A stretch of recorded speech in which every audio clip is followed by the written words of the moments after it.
اور اس نے جو ہے وہ تیل کی قیمتوں کو اس وقت ہمارے ساتھ بڑھانے کا وعدہ ہوا تھا، اس نے ان کو کم کیا۔ یہ جب اس نے دیکھا کہ اس کے خلاف عدم اعتماد کی تحریک منظور ہو رہی ہے تو اس وقت اس نے جو ہے یہ فوری طور پہ جو ہے وہ قیمتیں جو ہے وہ کم کی تھی کہ جی دیکھیں جی مہنگائی ہو گئی، یہ ہو گیا، وہ ہو گیا۔ اور بھائی آئی ایم ایف کے ساتھ جو معاہدہ ہے یہ تم نے کیا، کرنے کے بعد اس کو توڑ دیا۔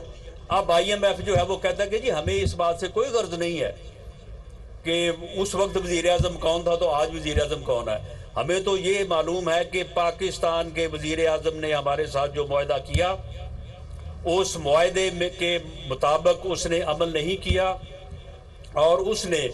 جو ہے وہ تیل کی قیمتوں کو اس وقت ہمارے ساتھ بڑھانے کا وعدہ ہوا تھا، اس نے ان کو کم کیا۔ یہ جب اس نے دیکھا کہ اس کے خلاف عدم اعتماد کی تحریک منظور ہو رہی ہے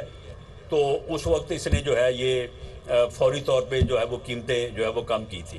اب وہ کہتے ہیں کہ جی ہر شرط آپ پہلے پوری کریں، بعد میں جو ہے وہ ہم آپ کو جو ہے وہ آپ کی مدد کریں گے۔ دنیا کا نظام ایسا ہے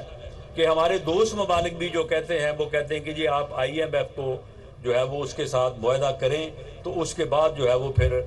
ہم جو ہے وہ آپ کی مدد جو ہے وہ کر سکتے ہیں۔ اب آئی ایم ایف کے ساتھ جب معاہدہ کرتے ہیں تو اس کا جو ہے وہ پھر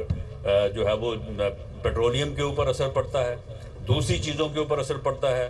گیس کی قیمت جو ہے وہ بڑھتی ہے، اور جب یہ چیزیں بڑھتی ہیں تو اس سے پھر لامحالہ جو ہے وہ مہنگائی پیدا ہوتی ہے۔ اور مہنگائی کا بھی کلچر ایسا ہے کہ اگر پیٹرول کی قیمت بڑھتی ہے تو مہنگائی جو ہے وہ بڑھ جاتی ہے، جب کم ہوتی ہے تو پھر قیمت کم نہیں ہوتی، وہ جو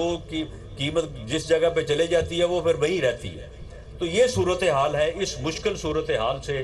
جو ہے وہ اس وقت حکومت دوچار ہے، لیکن آپ یقین رکھیں اور اعتماد رکھیں کہ ہم بھرپور طریقے سے جو ہے وہ کوشش کر رہے ہیں کہ اللہ تعالیٰ جو ہے وہ جس جگہ پہ یہ ملک کو چھوڑ کے گیا، اب دیکھیں بات کرتا ہے کہ جی ہم جب تھے تو اس وقت یہ قیمت ہے۔ اور بھئی تم اگر بات کرنی ہے تو بتاؤ نا پھر کہ جب میاں نواز شریف کی حکومت تھی، جب اس کو جو ہے وہ نااہل کیا گیا 28 اگست کو 2017 میں جو ہے کیا ڈالر جو ہے وہ 105 روپے کا نہیں تھا؟ کیا پیٹرولیم کی قیمت جو ہے وہ 65 اور 70 روپے نہیں تھی؟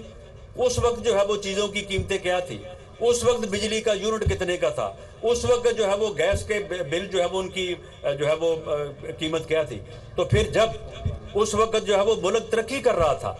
پوری دنیا کے اخبار اور رسائل یہ لکھ رہے تھے کہ پاکستان جو ہے وہ ایک ایمرجنگ اکانومی ہے، اس وقت کوئی یہ نہیں کہہ رہا تھا کہ پاکستان ڈیفالٹ کر رہا ہے، اس وقت سارے یہ کہہ رہے تھے کہ پاکستان جو ہے وہ آگے بڑھ رہا ہے، اور پاکستان کی جو شرح نمو ہے وہ اس وقت جو ہے وہ 6.2% تھی، اور اگر آنے والے سالوں میں وہ 7 اور 8% ہوتی تو اس کا مطلب یہ ہے کہ جس ملک کی شرح نمو جو ہے وہ 7-8% ہو جائے تو وہاں پہ پھر نہ بے روزگاری ہوتی ہے، نہ وہاں پہ مہنگائی ہوتی ہے، نہ وہاں پہ کوئی بھوکا مرتا ہے، نہ وہاں پہ کوئی علاج سے محروم رہتا ہے۔